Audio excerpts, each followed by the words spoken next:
வணக்கம். சித்தக்க உணவே மருந்து மருந்தே உணவு. 8 வித குன்மம் அப்படின்னு சித்த மருத்துவத்தில் சொல்லுவாங்க. குன்மம்னாலே அல்சர், அதாவது புண் வகை. முதல்ல முக்கியமாக எல்லாருக்கும் பொதுவாக தெரியறது வந்து வயிற்றில் உள்ள அல்சர், புண். ஏன்னா இந்த காலத்தில் டயத்துக்கு சாப்பிட முடியறதில்ல யாராலையும். அந்த டயத் தவறி சாப்பிட்டாலும் சரி, ஒரு ஹெல்த்தியான ஃபுட்ஸை சாப்பிட்றதுக்கு யாருக்கும் டைமும் இல்லை. ஸோ இந்த பிரச்சனையால் மட்டும்தான் வயிறில் புண்மம், அதாவது அல்சர், புண் ஏற்படுது. இந்த புண்ணை அதிகமாக கேஸ்ட்ரிக் பிரச்சனை உருவாகி வயிறில் வாய்வு உருவாகி செரிமான பிரச்சனை அதிகமாகி மலக்கட்டில் கொண்டு போய் விடுது. மலக்கட்டு பைல்ஸில் கொண்டு போய் விடும். கான்ஸ்டிபேஷன் எப்போதுமே பைல்ஸில் கொண்டு போய் விடும். இப்போ ஆரம்பம் எது அப்படின்னா, டயத்துக்கு சாப்பிடாதது, சாப்பிட்டாலும் ஹெல்த்தி ஃபுட்ஸ் சாப்பிடாதது, அதாவது உப்பு புளி காரம் அதிகமாக உள்ளது, நல்லா ஆயில் டீப் ஃப்ரை பண்ணுறது, இதெல்லாம் சாப்பிட்றது, இதுதான் பிரச்சனைக்கு ஆரம்பம். இதை சித்த மருத்துவத்தில் எப்படி டீல் பண்ணுறாங்க அப்படிங்கிறத பார்க்கலாம்.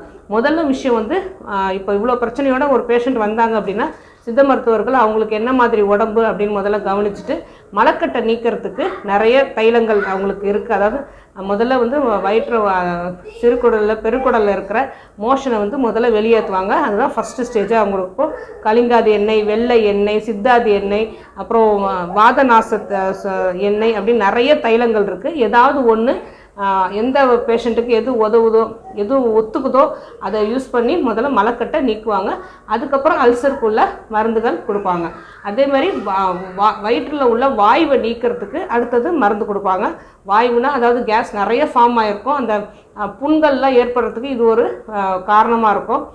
புண் குறைய வைக்கிறதுக்கும் முதல்ல அந்த வாய்வை வெளியேற்றுறதுக்கு முதல்ல சித்த மருத்துவர்கள் என்னென்ன மருந்து கொடுப்பாங்க அப்படின்னு பார்க்கலாம். தீபாகினி லேகியம்னு கொடுப்பாங்க, இல்லைனா வில்வாதி லேகியம் கொடுப்பாங்க, இல்லைனா குன்ம குடோரி லேகியம் கொடுப்பாங்க, இல்லை பஞ்ச தீபாகினி கொடுப்பாங்க, இல்லை கண்டங்கத்திரி லேகியம் கொடுப்பாங்க. இப்போ இது லேகியம் வகையிலும் இருக்குது, இது எல்லாம் மாத்திரை வழியில் வந்திருக்கு. இது ஏதாவது ஒன்றுத்தை யூஸ் பண்ணி அந்த வாய்வை அடுத்தது வெளியேற்றுவாங்க.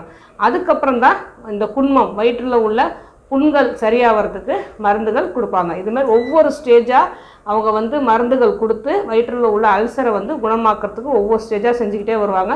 எல்லாம் நிறைய சூர்ணம் இருக்குது, லேகியம் இருக்குது, சிறப்பு, அதாவது சிறப்பு இருக்குது, எல்லாமே இருக்குது. சித்த மருத்துவம் இப்போ நிறைய நவீன மாத்திரைகள் நவீன வடிவில் புது பரிமாணம் எடுத்திருக்கு.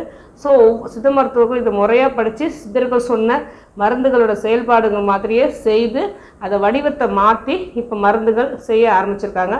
ஸோ குன்மம் சொல்கிற இந்த வயிற்று அல்சரை முற்றிலுமாக குணமாக்குவாங்க. ஏன்னா இந்த குன்மம் தான் நான் சொன்ன மாதிரி உடம்பு சூட்டு அதிகமானதால், நம்ம நிறையா சரியாக சாப்பிடாதால, நிறையா ஜங்க் ஃபுட் சாப்பிட்றதால எல்லாருக்குமே வர ஆரம்பிக்குது. இதை கவனிக்காமல் விட்டால் தான் அடுத்தடுத்த பிரச்சனை கொண்டு போய் விட்டு எல்லா பிரச்சனைக்கும் இது ஒரு முதல் காரணமாக ஆரம்பிக்குது. ஏன்னா முதல் 6 மாதம் இந்த கேஸ்ட்ரிக் பிரச்சனையை, இந்த குன்மத்தை சரி பண்ணலை அப்படின்னா அது பிபிலேருந்து சுகர்லேருந்து பசித்தன்மையே இல்லாத போது, நம்ம பசிக்கிறதும் இல்லை, ஏதாவது வேலைக்கு சாப்பிட்ணுங்கிறதால சாப்பிட்டு வயிறு உப்பிசம் ஏற்படும். அதனால் இன்னும் பிரச்சனைகள் அதிகமாகும்.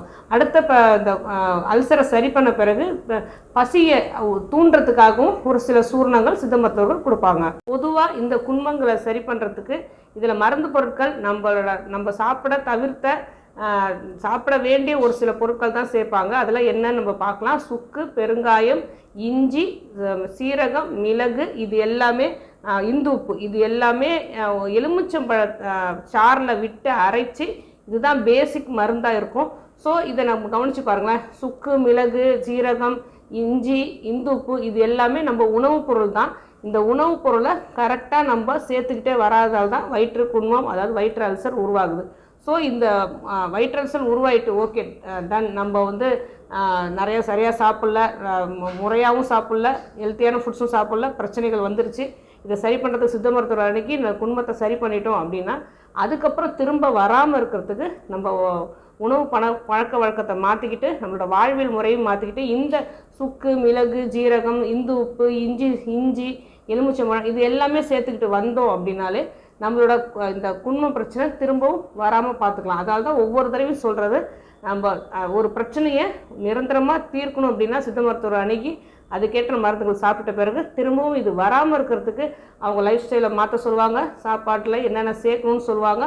ஸோ ஒரு பிரச்சனைகள் திரும்ப வராமல் இருக்கிறதுக்கும் நம்ம ஒரு நிரந்தர தீர்வும் இது மூலமாக பார்த்துக்கலாம். அதனால தான் சொல்கிறது, சித்த மருத்துவம் உணவே மருந்து மருந்தே உணவு. நம்ம சாப்பிட மறந்த ஒரு சில பொருட்கள் மட்டும்தான் இப்போ மருந்தாக கொடுக்கப்படுது. அதுக்கப்புறம் அந்த மருந்தை சாப்பிட்டுட்டு என்ன பிரச்சனையும் அதை குணமாக்கிட்டு அந்த சாப்பிட வேண்டிய பொருட்களை திருப்பி நம்ம சாப்பிட ஆரம்பித்தோம் அப்படின்னா அது நமக்கு மருந்தாகவே அமைஞ்சிடும். ஆரோக்கியமாக வாழ்வோம். வேறு எதை பற்றி பேசணும்னு நீங்கள் நினச்சாலும் சரி தாராளமாக கமெண்ட் பண்ணுங்கள். உங்களுக்கு எந்த நோயாக இருந்தாலும் சித்தா கேரை அணுகுங்க.